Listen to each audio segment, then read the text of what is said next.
Good morning. Today is Saturday, August 8th, and what a week we have had. We endured a tropical storm with tornadoes on Tuesday and a soaking thunderstorm on Thursday. I have always loved stormy weather. As a child, I used to watch my dad plot the coordinates of Atlantic hurricanes on paper tracking charts, noting the longitude and latitude for each storm. Every evening on the 6 o'clock news, the weatherman, and yeah, they were mostly men back then, the weatherman would give the coordinates for each storm, and Daddy would plot them on his chart. He did this not because he was afraid of the whirling winds, but because he hoped that maybe, just maybe, one would make landfall near where we lived in Central Florida. Daddy loved stormy weather. I remember living through a couple of hurricanes when I was a child. The power would go out, and rain would pour without ceasing, and wind would thrash the orange groves near us. But one of my favorite memories as a child was playing board games by candlelight during a hurricane. Hurricanes just made table games thrilling. So I have to admit that I was excited that a tropical storm was headed our way this past week. But my excitement was conflicted with my fear, and it was a genuine fear. The tornadoes that touched down were devastating. They devastated dozens of homes.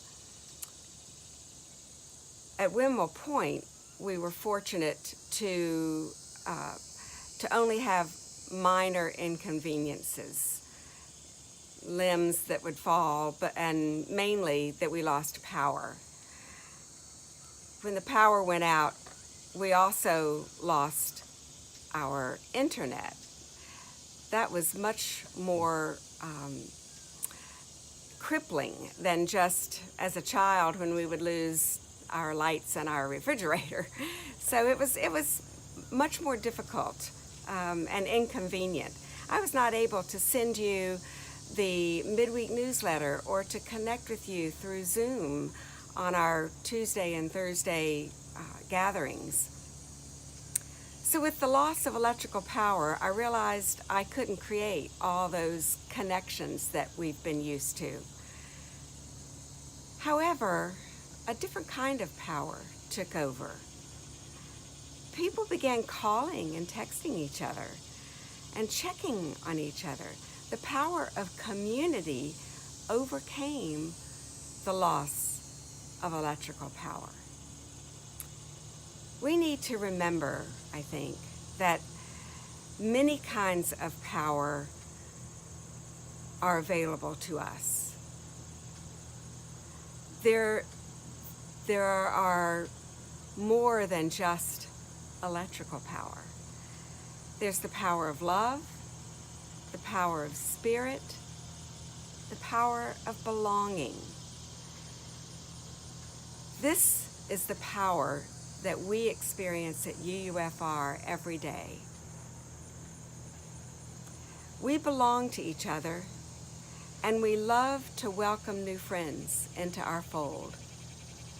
In fact, the power of love, spirit, and belonging is actually growing us, both in numbers and in affection. Seasonal storms are becoming more intense, that's true. But so is the power of belonging at UUFR. Together, we can make it through anything. May it be so, and namaste.